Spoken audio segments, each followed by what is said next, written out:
Okay, people, Europe is once again in serious difficulty as a result of what the United States did. The entire continent may face yet another energy catastrophe. Check your calendars, gentlemen. We're in November, which means winter is approaching quickly. The demand for power is expected to soar. Von der Leyen has repeatedly assured us that everything is all right.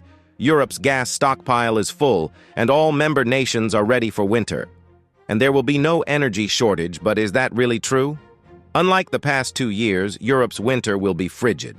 As a result, their gas reserves are in serious peril. Falling temperatures are increasing the demand for heating, but a wind drought is occurring. So gas stocks are rapidly depleting. Wind energy is unreliable, and the EU has returned to utilizing more fossil fuels. Gas storage levels are depleting quicker than expected. It's 1 full percentage point lower than the 5-year average. This may not sound like much, but the outlook is not promising, especially since winter has yet to arrive. When snow comes in December, Europe may be plunged again into an energy crisis. You may argue that it doesn't matter since Europe can always restock its gas supplies next year.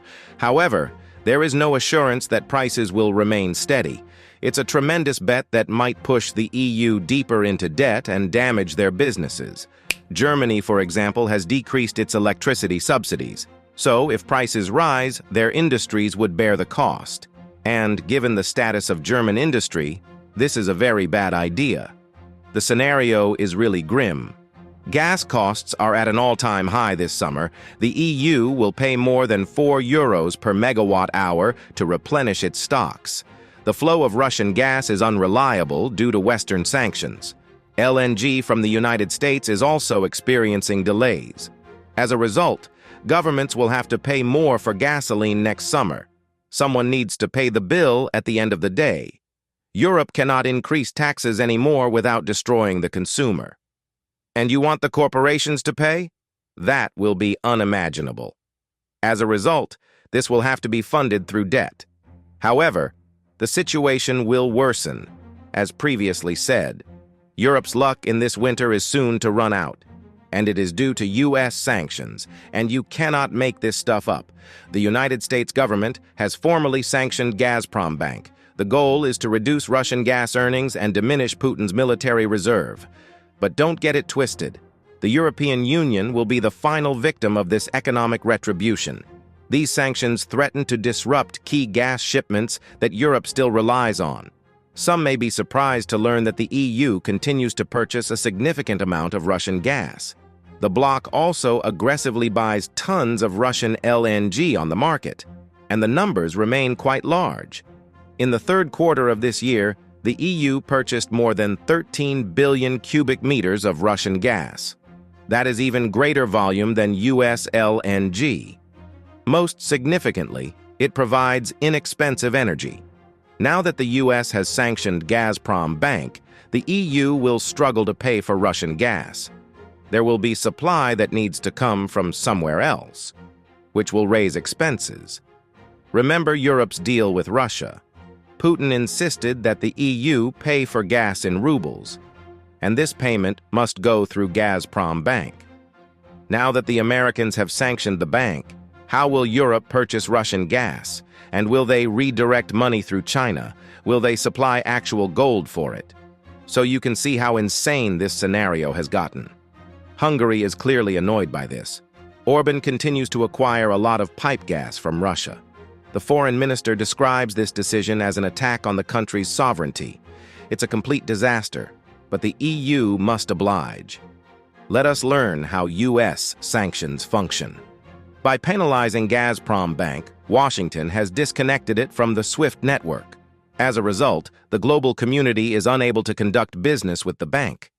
And the punishment isn't limited to US banks and enterprises.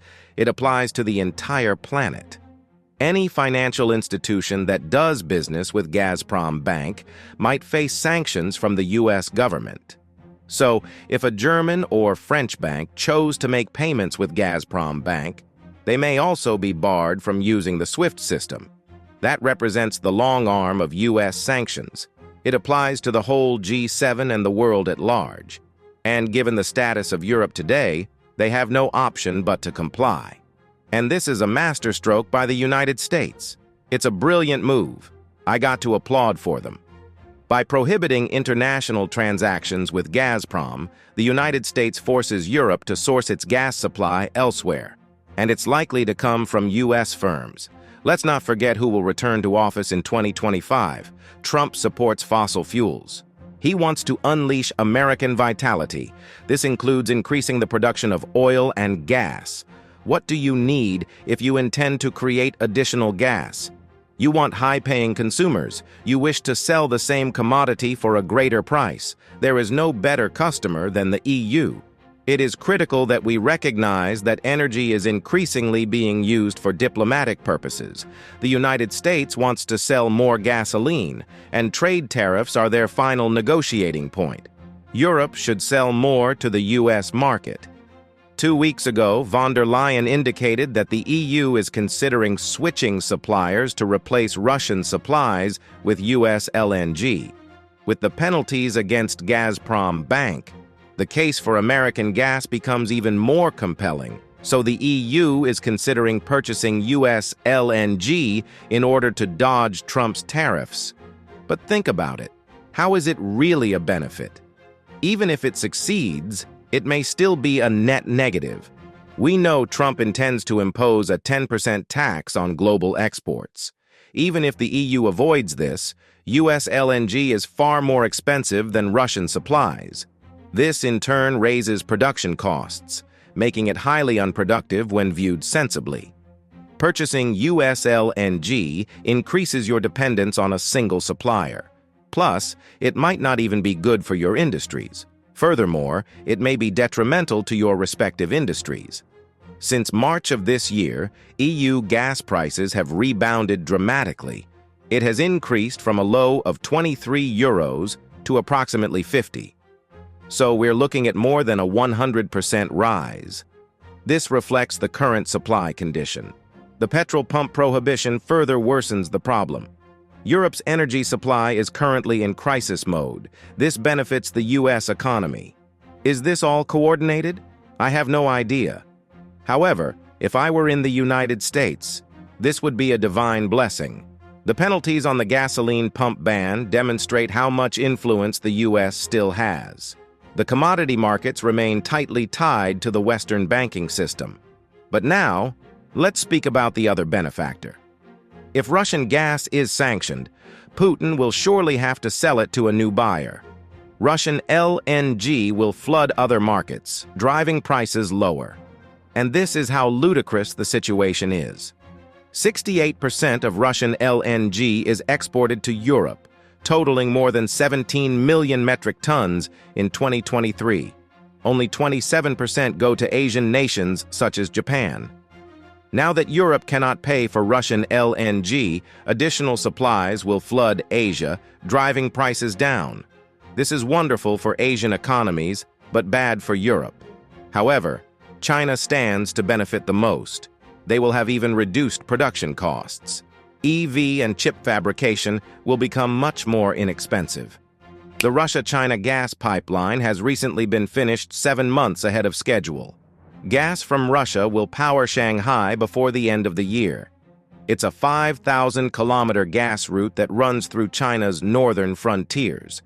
China, the world's factory, is going to receive much cheaper energy than before.